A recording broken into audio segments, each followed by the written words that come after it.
হাসি, কান্না, সুখ, দুঃখ সব কিছু নিয়ে আমাদের জীবন।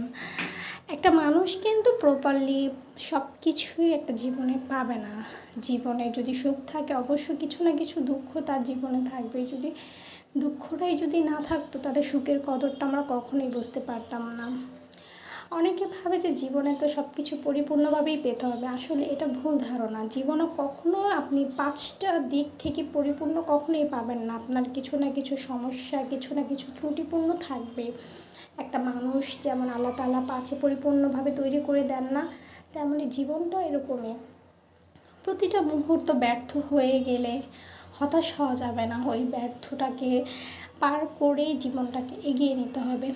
আমাদের জীবনে যখনই কোনো কিছু একটু সমস্যা বা কোনো জটিলতা দেখা দেয় তখন আমরা অনেকটা হতাশ হয়ে পড়ি যে না এই বুঝি আর এগোতে পারবো না, এই বুঝি এই পর্যন্ত শেষ। কিন্তু আসলে না, এভাবে নিরাশ হয়ে গেলে, হতাশ হয়ে গেলে কখনোই আমরা এগোতে পারবো না। প্রতিটা মুহূর্ত নিজেকে একটু ধৈর্যশীলভাবে রাখতে হবে। আল্লাহ তাআলা বলেছেন ধৈর্য ধরো আমি তোমাকে দেব। তাই প্রতিটা মুহূর্তে আমাদের ধৈর্য ধরতে হবে। আমরা যতটা ধৈর্য ধরে থাকতে পারবো জীবনটা ততটা সুন্দর হবে। আর এই জীবনটাকে সুন্দর করার জন্য, মনের মতন করে তোলার জন্য আমাদের অলওয়েজলি ধৈর্য ধরতে হবে। আর আপনার লাইফ পার্টনারকে অলওয়েজলি সাপোর্ট করতে হবে, কারণ একজন আরেকজনের সাপোর্ট ছাড়া কখনো এগোনো যায় না। প্রতিটা মানুষের পিছনে আর কি, মানুষটা সেটেল হওয়া, মানুষটা একটা ভালো কিছু দিকে যাওয়ার পেছনে না কারো হাত থাকে। সব কিছুই আল্লাহ তাআলা করে দেন, কিন্তু মানুষ হলো একটা ওসিলা। এই সব কিছু মেনে সব কিছু বুঝে আর কি থাকতে হবে।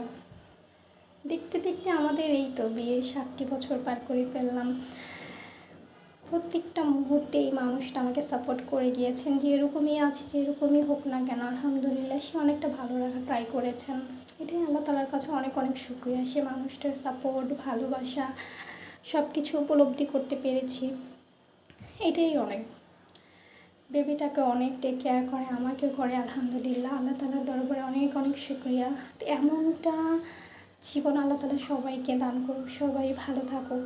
একটু ধৈর্য ধরে জীবনটাকে এগিয়ে নিক, হয়তো বা সামনে আরও ভালো কিছুর মুখ দেখব, আরও ভালো কিছু আশায় হয়তো বা এই জীবনটা এখনও ধরে রেখেছি। জীবনে এমন একটা মুহূর্ত আসে যে মুহূর্তে আমরা অনেক সময় একদম পুরো ক্লান্ত হয়ে যাই। এই ক্লান্তটা হওয়া যাবে না, ক্লান্তটাকে শেষ করে